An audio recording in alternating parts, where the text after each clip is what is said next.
பரவாங்க. Hi friends, பாருங்கள் இன்றைக்கி தங்க வீட்டுக்கு வந்திருந்தேன். காலையில் கிராமத்தில் பூ விற்க வந்தாங்க பூக்காரங்க.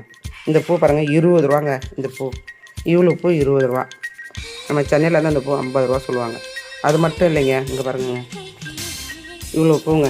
பாருங்க இவ்வளோ பூ இவ்வளோ நெருக்கமாக இருக்குது பாருங்கள். அது சென்னையில் நெருக்கமாக தான் இருக்கும், ஆனால் விலை அதிகமாக இருக்கும்.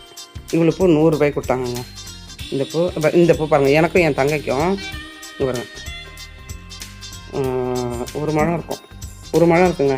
எனக்கும் என் தங்கைக்கும் ஃப்ரீயாக இது வேறு தலையில் வச்சு கொடுத்து. நீ வெள்ளிக்கிழமை இல்லையா, என் தங்கை வந்து குலதெய்வத்துக்கு நீ பூஜை பண்ண போகிற அன்றைக்கி பொங்கல் வச்சு பூஜை. நெல் வயலில் விளைஞ்ச நெல் வந்திருக்கு. அந்த நெல்லை வந்து அரைச்சிருக்கா, பச்சரிசி அரைச்சிட்டு இன்றைக்கி அவங்க குலதெய்வத்துக்கு பொங்கல் வைக்க போகிறாங்கன்னு சொல்லிட்டு பூ வாங்கணுக்கா, பூ வாங்கிக்கான்னா. இவ்வளோ பூ இங்கே எவ்வளோ பூ இருக்கோ இவ்வளோ பூ ஃப்ரிட்ஜில் வச்சுருக்கா தங்க. சரி போயிட்டு எடுத்துகிட்டு போய்ட்டு ஜாலியாக கொண்டாடிட்டு வாடின்னு சொல்லி நம்மளால் முடிஞ்சது நான் பூ வாங்கி கொடுத்துருக்கேங்க அவங்க குலதெய்வத்துக்கு.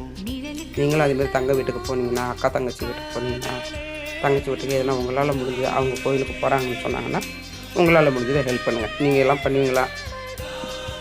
யாரெல்லாம் தங்கச்சி வீட்டுக்கு போனால் ரொம்ப பிடிக்கும்னு சொல்லுங்கள். எனக்கு என் தங்க வீட்டுக்கு வர பிடிக்குங்க. என் தங்கச்சி பிள்ளைங்களாம் எங்கள் வீட்டில் தான் இருக்கீங்க. நான் என் தங்கச்சி வீட்டுக்கு வருவேன். முன்னாடி இதே உண்டியல் இதேமாதிரி நான் அப்பாவில் 9 நாளாக வச்சுருந்துருக்கேன் உண்டியலுங்க. பாருங்கள் இந்த குட்டி பையன் வீட்டில் உண்டியல் வாங்குவேன். எதிர் வீட்டு குட்டி பையன் வீட்டில் இந்த குறிப்பை பாருங்க, சபாபதி. இவர் பேர் சபாபதிங்க.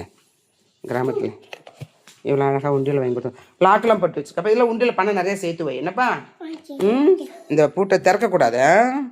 திறக்காமல் இந்த வழியாக பைசா போட்டு இந்தா திறந்து வைன்னா வாங்கி வச்சுக்கோ. நல்லா சேர்த்து வச்சுக்கோ.